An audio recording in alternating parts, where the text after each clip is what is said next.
சினிமாவுக்கு வந்துட்டு ராமராஜன், பாண்டியராஜன், கஸ்தூரி ராஜா, Manivannan, R Sundararajan, Murali Abbas, இது மாதிரி இயக்குனர்கிட்ட உதவி இயக்குனராக, இணை இயக்குனராக வேலை செஞ்சுருக்கேன். 16 வயதினுடைய கதைவசனம். அன்னைக்கு ஒரு 50,000 ரூபாய் அவர் இன்வெஸ்ட் பண்ணார்னா அவர் கையில் ஒரு 10 லட்ச ரூபா வந்துடும். அந்த 10 லட்ச ரூபாய்க்கு படம் எடுப்பார். அல்லது கதாநாயகனுக்கு உடம்பு சரியில்லாமல் போயிருக்கலாம், ஒரு ஆக்சிடென்ட் இருக்கலாம், அதனால ஒரு 5 லட்ச ரூபா அதிகமாக செலவாயிடுச்சுன்னு அந்த 7 டிஸ்ட்ரிபியூட்டரும் ஒன்று சேருவாங்க. ஒரு வெள்ளிக்கிழமைக்கு 10 படம் ரிலீஸ் ஆகும். ஒரே நடிகருடைய 2 படங்கள் கூட ஒரே ரிலீஸ் ஆகும். அப்ப மஞ்சுமல் பாய்ஸ் எப்படி ஓடிச்சு? ஓடிடிலே பார்த்துருக்கலாமே. அப்ப மஞ்சுமல் பாய்ஸை டிவியில பாக்குறது பிடிக்காதுப்பா, அது தியேட்டர்ல பார்த்தாதான் நல்லா இருக்கும். அப்ப தியேட்டர்ல பார்த்தாதான் நல்லா இருக்குங்கிற சிந்தனையை எது உருவாக்குது உங்களுக்கு?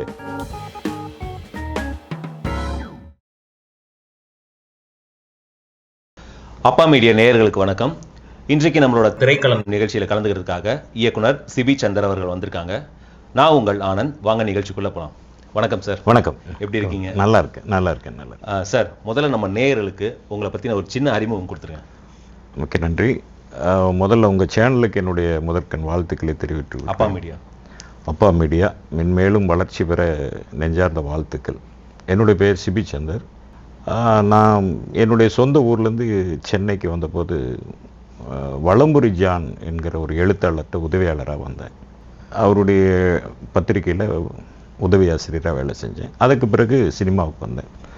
சினிமாவுக்கு வந்துட்டு ராமராஜன், பாண்டியராஜன், கஸ்தூரி ராஜா, மணிவண்ணன், ஆர் சுந்தரராஜன், முரளி அப்பாஸ், இது மாதிரி இயக்குனர்கிட்ட உதவி இயக்குனராக, இணை இயக்குனராக வேலை செஞ்சுருக்கேன்.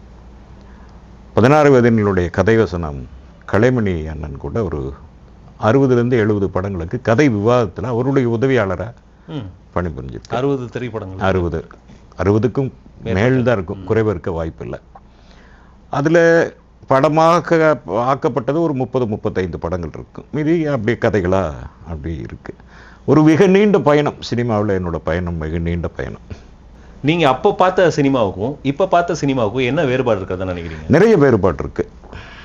அதாவது உலகமே வேறுபட்டு இருக்கு, சினிமாவும் வேறுபட்டு இருக்கு. அப்டேட்டட்னு சொல்லலாம். அப்டேட்டட் அப்படியே எடுத்துக்கலாம். உலகம் அப்டேட் ஆனதை நம்ம அக்செப்ட் பண்ணிக்கிறோம். நம்ம குடும்பம் அப்டேட் ஆகுறது சரியா ஆயிருக்கான்னு பார்க்க வேண்டியது இருக்கு. அப்டேட் ஆகுறது சரியா, திரைப்படத்துறை அப்டேட் ஆகுறது சரியா இருக்கணும்.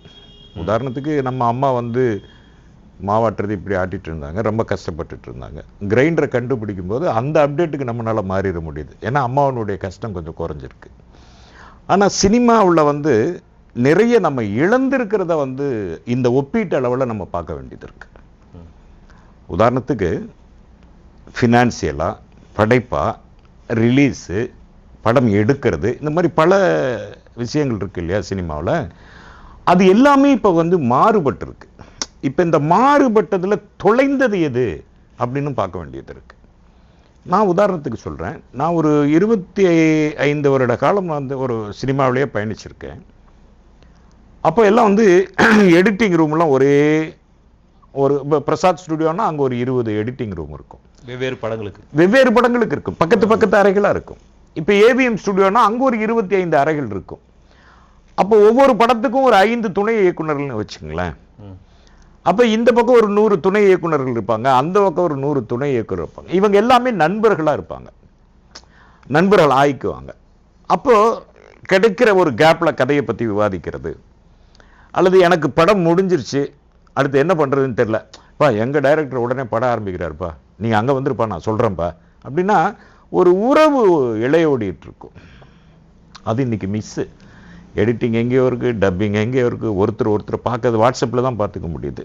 அப்போ வாட்ஸ்அப்பில் எந்த மாதிரி உறவுகளை நம்ம வளர்த்திக்க முடியும் அப்படிங்கிறது, அந்த உறவு பிணைப்பு எல்லாமே இப்போ மிஸ் ஆனதாக எனக்கான ஃபீல் இருக்குது. அதே மாதிரி ரெக்கார்டிங்கில் கூட பார்த்திங்கன்னா, ரீரெக்கார்டிங்கோ அல்லது பாடலினுடைய ரெக்கார்டிங்லேயோ ஒரு 100 பேர் அந்த அரங்கத்தில் உட்காந்து வாசிப்பாங்க. ஒரு 100 இசைக்கலைஞர்கள் ஒரு குடும்பமாக வாசிப்பாங்க. அப்போ ஒருத்தருக்கு ஒருத்தருக்கான அறிமுகங்கள், அந்த அறிமுகமே வந்து இப்போ என்னுடைய இயலாமையை சொல்லலாம் அல்லது புதுசாக கற்றுக்கலாம். இப்போ ஒரு மனிதன் சந்திக்கும் போது தான் பல அனுபவங்கள் பகிரப்படும். ஒரு நோட்ஸ் தெரியல, இது எப்படி அப்படின்னு கேட்டுக்கலாம். இப்படி அந்த சந்திப்புகள் எல்லாமே ஒரு இடைவெளியாக மாறி இன்னைக்கு ஒவ்வொரு மனிதனுக்குள்ளேயும் ஒரு தூரங்கள் வந்து விட்டதோ அப்படிங்கிற ஒரு ஃபீல் இந்த சினிமாவில் இருக்கிறத நான் பார்க்குறேன். அதே மாதிரி ஃபினான்சியலாக பார்த்தீங்கன்னா அப்போ வந்து என்னுடைய காலகட்டங்களில் அப்போ ஒரு 50,000 ரூபான்னு வச்சுங்க, இன்றைக்கி ஒரு 5 லட்ச ரூபான்னு வச்சுக்கலாம். பணத்தினுடைய வேல்யூ மாறி இருக்குமே ஒழிய தகுதி ஒன்று தான். ஒரு 50,000 ரூபா ஒரு ப்ரொடியூசர் வச்சுருந்தாருன்னு வச்சுங்களேன், அவர் தைரியமாக ஒரு படத்தை ஆரம்பிப்பார். வெறும் 50,000 ரூபா. ஒரு ஹீரோகிட்ட போவார், உங்களை வச்சு படம் பண்ணலான் இருக்கேன் அப்படின்னா அவருக்கு ஒரு சம்பளத்தை ஃபிக்ஸ் பண்ணி ஒரு டோக்கன் அட்வான்ஸ் கொடுப்பாங்க. ஒரு ஹீரோயினை ஃபிக்ஸ் பண்ணுவாங்க, ஒரு டோக்கன் அட்வான்ஸ் கொடுப்பாங்க. இந்த ஏவிஎம்மில் ஒரு பிள்ளையார் கோயில் இருக்கும், அது வந்து 5,000 ரூபா வாடகை, அதுக்கு ஒரு 5,000 ரூபா கொடுப்பாங்க, பூஜையை ஃபிக்ஸ் பண்ணுவாங்க. அப்போ அந்த 50,000 ரூபாயில் டோக்கன் அட்வான்ஸ் கொடுத்தாச்சு, பூஜைக்கு இன்விடேஷன் அடித்தாச்சு, பூஜை நடக்கும். அந்த பூஜை நடக்கும்போது படத்தினுடைய தலைப்பு, ஹீரோ ஹீரோயின் இவ்வளோதான் தெரியும், டைரக்ஷன் யார். அந்த பூஜை நடக்கிற அன்னைக்கு பார்த்தீங்கன்னா 7 டிஸ்ட்ரிபியூட்டர், அப்போ வந்து 7 டிஸ்ட்ரிபியூட்டர் தமிழ்நாடு முழுவதும் வந்து சவுத் ஆர்காட், நார்த் ஆர்காட், சென்னை, செங்கல்பட்டுன்னு 7 டிஸ்ட்ரிபியூட்டர். அந்த 7 டிஸ்ட்ரிபியூட்டரும் வருவாங்க. வந்து ஒவ்வொரு ஏரியாவுக்கு ஒரு 1 லட்சமோ அல்லது 2 லட்சமோ பணம் கொடுப்பாங்க. முன்கூட்டியே வாங்கிடுவாங்க. படம் முடிஞ்சோன்னா எனக்கு கொடுங்க அப்படின்னு அட்வான்ஸ் கொடுப்பாங்க. ஆடியோ அட்வான்ஸ் கொடுப்பாங்க, எஃப்எம்எஸ் வந்து அட்வான்ஸ் கொடுப்பாங்க. அன்னைக்கு ஒரு 50,000 ரூபாய் அவர் இன்வெஸ்ட் பண்ணார்னா அவர் கையில் ஒரு 10 லட்ச ரூபா வந்துடும். அந்த 10 லட்ச ரூபாய்க்கு படம் எடுப்பார். புரியுதுங்களா? அந்த 10 லட்ச ரூபா படம் போயிட்டு இருக்கும். அப்போ பார்த்தீங்கன்னா ஜெமினி ஸ்டுடியோ இருக்கும், விஜயவாகினி ஸ்டுடியோ இருக்கும். அங்கே வந்து ஃபில்ம் வாங்கணும், அவங்க கிரெடிட் கொடுப்பாங்க. கம்பெனியை கொண்டு போய் அவங்ககிட்ட ரிஜிஸ்டர் பண்ணிட்டாங்கன்னா அவங்க வந்து ஃபில்ம் கிரெடிட்டில் வாங்கிங்க, ரிலீஸ் அப்போ நீங்கள் செட்டில் பண்ணுங்கன்னு சொல்லி அப்படி ஒரு கிரெடிட் கொடுப்பாங்க. அப்போ டிஸ்ட்ரிபியூட்டர் பணம் கொடுத்தா கிரெடிட்டில் ஃபில்ம் கிடைச்சிது, எல்லாமே கிடைக்கும். அப்போ ஒரு படம் வேகமாக வளருது. டாக்கி போர்ஷன் மட்டும் முடிப்பாங்க. அப்போ டிஸ்ட்ரிபியூட்டர் கேட்பான், என்னன்னா எது வரைக்கும் படம் வந்திருக்கு, டாக்கி போர்ஷன் முடிச்சுட்டாங்க, அடுத்து சாங் போகணும், அடுத்து 1 லட்ச ரூபா கொடுப்பாங்க. அப்போ ஒரு ப்ரொடியூசர்னு பார்த்தீங்கன்னா இன்வெஸ்ட்மெண்ட்டுங்கிற ஒரு 50,000 ரூபா தான். மற்றதெல்லாம் அவங்களுடைய பார்ட்டிசிபேஷன். அவங்களால என்ன முடியும்? ஒரு விநியோகிஸ்தரா தன்னுடைய பார்ட்டிசிபேஷனாக அந்த படத்துக்கு என்ன பண்ணுறாரு? ஒரு ஸ்டுடியோ வச்சிருக்கிறவங்களா அவங்க தன்னுடைய பார்ட்டிசிபேஷனை என்ன பண்ணுறாங்க? ஒரு டப்பிங் ஸ்டுடியோ வச்சிருக்காங்க, அவங்க தன்னுடைய பார்ட்டிசிபேஷனை என்ன பண்ணுறாங்க? அல்லது தொழிலாளிகளா, லைட்மேன் மற்றவங்கெல்லாம் அவங்க பார்ட்டிசிபேஷன் என்ன பண்ணுறாங்க? ஆனால் ரிலீஸ் அப்போ செட்டில் பண்ணிடுங்க. அப்போ ஒரு படம் ஆரோக்கியமாக வளரும். அப்போ படம் முடியும், ரிலீஸ் தேதி ஃபிக்ஸ் பண்ணுவாங்க, அந்த டிஸ்ட்ரிபியூட்டர்ஸ் வருவாங்க, படத்தை பார்ப்பாங்க, அவங்களுக்கு ரொம்ப பிடிச்சி போயிடும். அப்போது தயாரிப்பாளர் வெளிப்படையாக சொல்லுவார், நீங்கள் இவ்வளோலாம் கொடுத்தீங்க, இவ்வளோ வந்துச்சு, நம்ம நினச்சதுக்கு மேலே இப்படி அதிக செலவாயிடுச்சு. அதுக்கு பல காரணங்களுக்கு, இயற்கையினுடைய பேரிடர் அல்லது கதாநாயகனுக்கு உடம்பு சரியில்லாமல் போயிருக்கலாம், ஒரு ஆக்சிடென்ட் இருக்கலாம், அதனால் வந்து ஒரு 5 லட்ச ரூபா அதிகமாக செலவாயிடுச்சுன்னு அந்த 7 டிஸ்ட்ரிபியூட்டரும் ஒன்று சேருவாங்க. படம் நல்லா வந்திருக்குப்பா, ஒரு 5 ரூபா இருந்தால் தான் ரிலீஸ் ஆகும், பரவாயில்லப்பா கொடுப்போம் அப்படின்னு கொடுப்பாங்க. படம் ரிலீஸ் ஆகும். இது சொல்லும் போதே எவ்வளோ சுவாரஸ்யம் இருக்கு பாருங்க. இதை தாண்டி அன்றைக்கு படம் பண்றதுக்கு ஃபைனான்ஸ் கொடுக்கறதுக்கு ஆள் இருந்தது. நெகட்டிவ் எகெயின்ஸ்ட் நெகட்டிவ் ஃபைனான்ஸ் பண்றதுக்கு ஆள் இருந்தாங்க, நிறைய சேட்டுகள் இருந்தாங்க, மற்ற இருந்தாங்க. அப்போ ஒரு படம் வளர்வதற்கான அவ்வளவு சப்போர்ட்ஸ் அங்க இருந்தது, கூட்டு முயற்சியா இருந்தது. அப்ப அந்த கூட்டு முயற்சி அப்படிங்கிறதுனால படங்கள் வந்து வெள்ளிக்கிழமையான 10 படம் ரிலீஸ் ஆகும். இன்னைக்கு 5 மாசம் 6 மாசத்துக்கு ஒரு தடவை தான் ஒரு படம் ரிலீஸ் ஆகுது. ஒரு வெள்ளிக்கிழமைக்கு 10 படம் ரிலீஸ் ஆகும். அப்போ எம்ஜிஆர் படம் ரிலீஸ் ஆகும், சிவாஜி படம் ரிலீஸ் ஆகும், ஜெய்சங்கர் படம் ரிலீஸ் ஆகும், ஜெமினி படம் ரிலீஸ் ஆகும், ஒரே நடிகருடைய 2 படங்கள் கூட ஒரே ரிலீஸ் ஆகும். அப்ப ஒவ்வொரு ரசிகர்களுக்கு, இப்ப எம்ஜிஆர் ரசிகர்களுக்கு கொண்டாட்டம் எம்ஜிஆர் படம் ரிலீஸ் ஆகுது, சிவாஜி ரசிகர்களுக்கு கொண்டாட்டம் சிவாஜி படம் ரிலீஸ் ஆகுது. நம்ம காலகட்டங்களில் ரஜினி ரசிகர்கள் அவருக்கு ஒரு படம், கமல் ரசிகர்கள் அவங்களுக்கு ஒரு படம். அப்போ எல்லா ரசிகர்களுக்கும் வெள்ளிக்கிழமையான ஒரு படம் இருக்கும். அப்போ தியேட்டர் வந்து ஒரு திருவிழா மாதிரி இருக்கும். ஆனா இன்னைக்கு அப்படி இல்லை. ஆக அன்றைக்கு இருந்த சினிமா ரசிகர்களை வந்து படைப்பிலையும் திருப்திப்படுத்துச்சு, உள்ளக்கிடங்கையும் திருப்திப்படுத்துச்சு. ஆனா இன்னைக்கு இருக்கிற சினிமாவில் இதெல்லாம் மிஸ்ஸிங் அப்படிங்கிறது தான் என்னால் பார்க்க முடியுது. இது நீங்க ஒரு காலத்தின் கட்டாயமா நீங்க ஏன் பார்க்கக்கூடாது? இது காலத்தின் கட்டாயம் சொல்ல முடியாது. கட்டமைப்பு மாறி இருக்கு. இப்ப கட்டமைப்பு மாத்துறதும் மாத்தாதும் நம்ம கிட்ட தான் இருக்கு. இப்ப ஏபிசி அப்படிங்கிறது சென்டர்.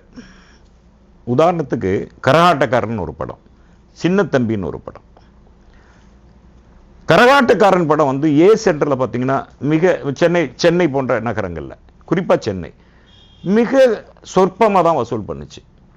ஆனா கிராமங்கள்ல 275 நாள் ஓடிச்சு. கட்ட வண்டி கட்டிட்டு வந்து கரகாட்டக்காரன் பார்த்தாங்க. ரெக்கார்ட் பிரேக் இல்லைங்க, ரெக்கார்ட் பிரேக். அப்போ ஏ சென்டர்ல ஓடாத படங்கள் அல்லது அல்லாத வசூல பி சென்டர் அள்ளிடும். பி சென்டர்ல வசூல் ஆகாத கலெக்ஷனை சி சென்டர் வசூலிச்சிரும். இன்னைக்கு கிராமங்கள்ல போங்களேன், கிராமங்கள்ல போனீங்கன்னா ஒரு கரகாட்டக்காரன் ஒரு பெட்டி வச்சிருப்பாங்க. அது சும்மா இருக்காது. வீதிகளில் திருவிழாவில் திரை கட்டி ப்ரொஜெக்டர் வச்சு போடுவாங்க இல்லையா, அவன் ஒரு 1000 ரூபாய்க்கு வாங்கிட்டு போவான். அப்ப எப்பவோ எடுத்த கரகாட்டக்காரன் அந்த தயாரிப்பாளர் இருக்காரா இல்லையான்னு கூட தெரியாது, ஒரு 1000 ரூபாய் வரும். புரியுதுங்களா? அந்த படம் ஏதோ ஒரு வகையில் அவருக்கு ஒரு வசூலை கொடுத்துக்கிட்டே இருக்கும். புரியுதுங்களா? காப்புரிமை மாதிரி வந்துட்டு இருக்கும். இன்னைக்கு அது எல்லாமே தொலைஞ்சு போச்சு. கார்ப்பரேட் மயமாயிடுச்சு. இல்ல, கார்ப்பரேட் மயமாகிறது அதாவதுங்க, படம் யார் எடுக்க வரலாம் அப்படிங்கிறதுனா ஒரு திரையை நேசிக்கணும். படைப்பை நேசிக்கிறவன் வந்து ஒரு ப்ரொடியூசரா கிடைச்சாங்கன்னா அதை விட லக்கி வேற எதுவுமே கிடையாது. 2 விதமா சிந்திக்கலாம். இந்த படைப்பு நல்லா இருக்கு, இதுக்காக நான் மெனக்கெடணும்னு ஒரு தயாரிப்பாளர் இருக்கணும். இந்த படைப்பு நல்லா இருக்கு, இதை எப்படி வியாபாரம் பண்ணலாம். வியாபாரம் தான் முக்கியம். ஒரு படைப்பை சும்மா கொண்டு போய் நம்ம கொடுத்துறது இல்லை. வியாபாரத்தை தாண்டி படைப்பு முக்கியம். ஒரு நல்ல படைப்புகள் நல்ல வியாபாரம் இல்லைங்களா? நீங்க கார்ப்பரேட் மட்டுமே சிந்திச்சீங்கன்னா ஒரு நல்ல படைப்பை கொடுக்க முடியாது. அப்ப இந்த சினிமாங்கிற இந்த கட்டமைப்பு ஆரம்ப காலகட்டங்களில் ஆரம்பத்தில் தொய்வா இருந்து நீங்க மேம்படுத்தினா வேற, மேம்படுத்தின உடனே சிறுமைப்படுத்துறதுல வந்து நம்ம பாராட்டுறதுக்கான வார்த்தைகள் இல்லையே. அதுல சிறுமைப்படுத்துறதுங்கிறத விட இப்ப பாத்தீங்கன்னா நிறைய தளங்கள் இருக்கு இல்லைங்களா? இப்ப டிவி வந்த பிறகு ஆரம்பத்துல எதிர்ப்பு இருந்துச்சு, அதுக்கப்புறம் டிவிலையும் அதோட ரைட்ஸ் விற்க ஆரம்பிச்சாங்க. இப்போ ஓடிடிகளே நிறைய இருக்கிறதுனால சினிமாவை விற்கக்கூடிய தளங்கள் நிறைய அதிகமாயிடுச்சுன்னு கூட சொல்லலாம் இல்லைங்களா? இல்ல, அப்படி இல்லை. இவங்க தொழில்நுட்பத்தால் மட்டுமே வந்து இதை மாத்திர முடியாது. இப்ப ஏன் இவ்வளவு ஓடிடி இவ்வளவு தளங்களை தாண்டி இன்னைக்கு நல்ல படங்களுக்கு கூட்டம் வரத்தானே செய்யுது, திரையரங்களை ஓடத்தானே செய்யுது. மஞ்சுமல் பாய்ஸ் எப்படி ஓடிச்சு, ஓடிடிலே பார்த்துருக்கலாமே. பாபநாசம் எப்படி ஓடிச்சு, ஓடிடியே பார்த்துருக்கலாம். எப்படி ரிப்பீட் ஆடியன்ஸ் வந்தாங்க தரம். அப்ப மஞ்சுமல் பாய்ஸை வந்து நான் வந்து டிவியில பார்க்கறது பிடிக்காதுப்பா, அது வந்து தியேட்டர்ல பார்த்தா தான் நல்லா இருக்கும். அப்ப தியேட்டர்ல பார்த்தா தான் நல்லா இருக்குங்கிற சிந்தனையை எது உருவாக்குது உங்களுக்கு? அதுக்கு வந்து உங்க டெக்னிக் வேலை செய்யும், அதுக்கு உங்க படைப்பு வேலை செய்யணும். நீங்க அதுல தான் மேம்பட்டு இருக்கணும். தொழில்நுட்பம் எதுல மேம்பட்டு இருக்கணும்? படைப்புக்கான தொழில்நுட்பமா இருக்கணும். மஞ்சுமல் பாய்ஸ் வந்து உதாரணத்துக்கு நம்ம குடும்பம் தான் உதாரணம். என்னுடைய பொண்ணு நவ் ஷி இஸ் PhD 5 தடவை பார்த்துச்சு. அவ ஜெனரேஷன் 5 தடவை ஒரு பொண்ணு போய் அங்க பாக்குது அப்படின்னா தியேட்டர்ல பார்த்தாங்க. எப்படி அவங்களுக்கு தியேட்டர் அந்த படம் மட்டும் எப்படி இழுத்துச்சு? என்ன காரணம்? ஏன் லோகேஷ் கனகராஜனுடைய படம், விக்ரம் படம் ஏன் இழுத்துச்சு? அப்ப ஆடியன்ஸ் வந்து நீங்க ஆடியன்ஸை ஃபுல்ஃபில் பண்ணா அவன் ஓடிடிலையும் உட்கார மாட்டான், டிவிலையும் உட்கார மாட்டான், தியேட்டருக்கு வருவான். அப்ப அவனுக்காக நீங்க சிந்திக்கிறீங்களாங்கிறது முக்கியம். அது ஒரு படைப்பாளியினுடைய, அவன் தான் சிந்திக்கணும், அதுக்காக தான் நீ படைப்பாளி. அப்ப நம்ம சிந்திக்க மறுக்கிறோங்கிறது தான் என்னுடைய வறட்சி ஏற்பட்டுருச்சுன்னு நினைக்கிறீங்களா? ஆமா, வறட்சி இல்ல, தேக்கம். வறட்சி வேற, தேக்கம் வேற. ஒரு தேக்க நிலைமை இருக்கு. இதை எப்படியும் வியாபாரம் பண்ணிடலாம், அல்லது ஓடிடியில தள்ளிடலாம், டிவியில போட்டுடலாம் அப்படிங்கிற ஒரு படைப்பாவே பார்க்கணும். இந்த மக்களை சுண்டி தியேட்டர்ல இழுக்கணுங்கிற எண்ணம் இப்ப நீங்க சொல்றதுக்குள்ள நான் எங்க மாறுபடுறேன் அப்படின்னா, இந்த ஓடிடி எல்லாம் வந்ததுனால டைவர்ஸ் ஆகானது ரசிகர்கள் இல்ல, படைப்பாளிகள். டைவர்ட் ஆனது அவங்க தான். ரசிகர்கள் இன்னும் தியேட்டருக்கு வர தயாரா தான் இருக்கான். நல்ல படம் கொடுத்தா, நல்ல படைப்பு கொடுத்தா வருவான். இதுதான் உண்மை. இன்னைக்கு இருக்கிற நிலைமை அதுதான். வணக்கம். அப்பா மீடியா சார்பாக எங்க அப்பா அப்படின்ற ஆல்பம் சாங் பண்ணியிருக்காங்க. அதில் ஆக்ட் பண்ணியிருக்கிறது லக்ஷனா ரிஷி அவங்க. ஸோ நல்லா ஆக்ட் பண்ணியிருக்காங்க. ஸோ ஆல்பம் சாங் நல்லா வந்திருக்கு. அவங்க எல்லாருக்கும் என்னோட மனமார்ந்த வாழ்த்துக்களை தெரிவிச்சுக்கிறேன். அப்பா மீடியா சேனலை சப்ஸ்கிரைப் பண்ணுங்கள், பெல் பட்டன் ப்ரெஸ் பண்ணுங்கள், வீடியோ பிடிச்சிருந்தா ஷேர் பண்ணுங்கள், லைக் பண்ணுங்கள், கமெண்ட் பண்ணுங்கள். தேங்க்யூ.